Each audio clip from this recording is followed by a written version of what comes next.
sino por un tema un poco más preferencial, porque había la oportunidad de una de las primeras experiencias fue visitar la morgue, que es uno de los lugares donde como que hay un cambio porque te enfrentas a eso directamente, que es el tema de la muerte, que no es nada fácil ver un cadáver y estando con 17 años, empezando la carrera, es como que tú chocas desde el principio y eso te dice como que, bueno, voy por el camino correcto o quizás no. Claro, hay muchos médicos que incluso ya son especialistas y nos han contado que nunca han visto la morgue porque nunca han tenido esa relación.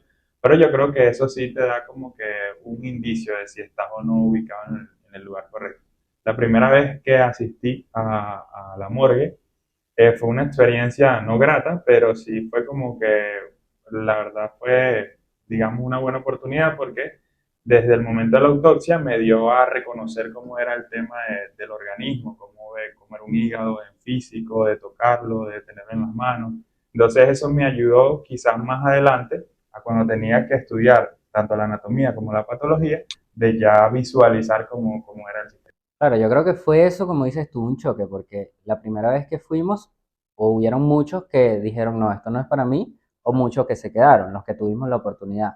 Por lo menos en mi caso, yo tengo una foto por ahí que en ese momento la subí a todos lados y es bastante cruda porque salen bastantes órganos en una mesa anatómica y yo estoy ahí sin saber básicamente qué era nada, o bueno, lo reconocía por lo que nos habían explicado en ese momento, pero no lo había estudiado como tal y el simple hecho de tener eso frente a mí fue un choque incluso. Yo no sé si lo sabes o creo que sí. El primer paciente que nosotros vimos fue una señora que tenía 3 días ya de haber fallecido. En el hospital donde estábamos no había ningún tipo de medidas sanitarias de refrigeración, de conservación del cuerpo. Y cuando se le hace la autopsia a esa señora, 3 días después de haber fallecido, el olor que emanó eso fue algo increíble, algo que de verdad putrefacto, algo que yo nunca en mi vida había olido, a tal punto en el cual fui a mi residencia. Yo, como ustedes saben, soy de Barinas, yo llevaba carne a la residencia y la guardaba durante meses. Bueno, yo toda esa carne que tenía en el congelador en ese momento la tuve que botar porque cada vez que iba a comer me olía a lo que olía en ese momento el cadáver. Entonces yo toda esa carne bueno, la regalé, se la regalé a un señor que nos hacía la carrera y él decía que le olía normal y bueno, se la regalé a él. Pero fue tanto el choque que esa primera paciente duré como 6 meses con ese olor característico que a día de hoy yo huelo una carne mala y lo primero que me lleva el recuerdo es a ver a esa señora que el rostro lo tengo clarito. Bastante. Sí, bueno, de hecho tuvimos varias oportunidades. Yo también recuerdo una vez que estábamos como en una guardia, como en el segundo año aproximadamente, y fuimos a hacer a Bamber, una autopsia. Y durante ese proceso, una vez había terminado, porque recuerdo que era un patólogo, que era papá de una de las compañeras de clase. En ese momento nosotros estábamos en el hospital, él nos invitó, fuimos, realizó el procedimiento también, ya habíamos ido en oportunidades anteriores, y yo recuerdo que yo salí de ahí 15 minutos después, eran como las 8 de la noche, y 15 minutos después me senté en una camilla a comerme mi cena, o sea, sin ningún tipo de cambio. Y es como que, bueno, después tú lo analizas y tú dices como que, bueno, cualquier persona no vería No, no eso como hace eso. normal.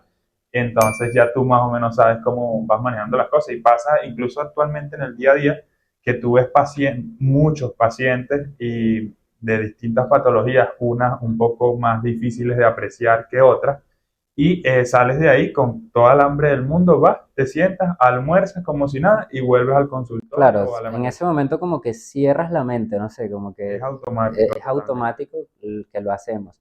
Mira, otra cosa que me pasó ese mismo día fue que hubo un momento cuando se terminó la primera autopsia, llegó como una enfermera, alguien me dice, me pregunta, mira, ¿y el doctor? Y yo no, el doctor no está. O salió, no me acuerdo en ese momento, el doctor no estaba y me dice, ah, ok, aquí le traemos algo para él. Y estaba envuelto en una manta azul de hospital, en un campito, lo que llamamos nosotros. Y ella me lo da y me dice, tome, guárdele al doctor. Y yo le digo como que, ah, bueno, deme, yo se lo pongo en el escritorio. Voy y lo pongo en el escritorio. Era algo, no sé, como de 30 centímetros, poquito pesado, y yo lo pongo en el escritorio normal. Cuando el doctor llega, me pregunta, como que, mira, ¿y el paquete que me dejaron? Y yo, no, doctor, está en el escritorio. Cuando el doctor lo ve, se asombra y me dice, ¿y qué hace eso ahí? Y yo, no, bueno, a mí me lo dieron y era para usted. Entonces él, no, vale, ya vas a ver qué es eso. Fue, lo agarró y lo destapó en una mesa anatómica y era un bebé recién nacido, un óbito Falleció. fetal que no había, o bueno, fue alguien recién nacido porque después se le hicieron pruebas, se comprobó que respiró, pero en ese momento yo quedé impactado, yo dije como que, cónchale, tuve un bebé, ese fue mi primer choque con la muerte, por decirlo así, tuve un bebé en mis manos sin saber lo que era y después cuando yo sabía lo que era, yo analizo y digo como, cónchale, era obvio, pues le van a dar algún patólogo envuelto que es de 30 centímetros más o menos, pesa como 2 kilos, tuve que imaginármela. Y bueno, en ese momento fui la risa del doctor porque él como que no, qué inocente estos niños en ese momento porque era nuestro segundo semestre, si mal no recuerdo. Entonces, bueno, sí, eso por lo menos a mí me hizo afrontar un poquito ese día como que la realidad de la medicina. También recuerdo que en ese momento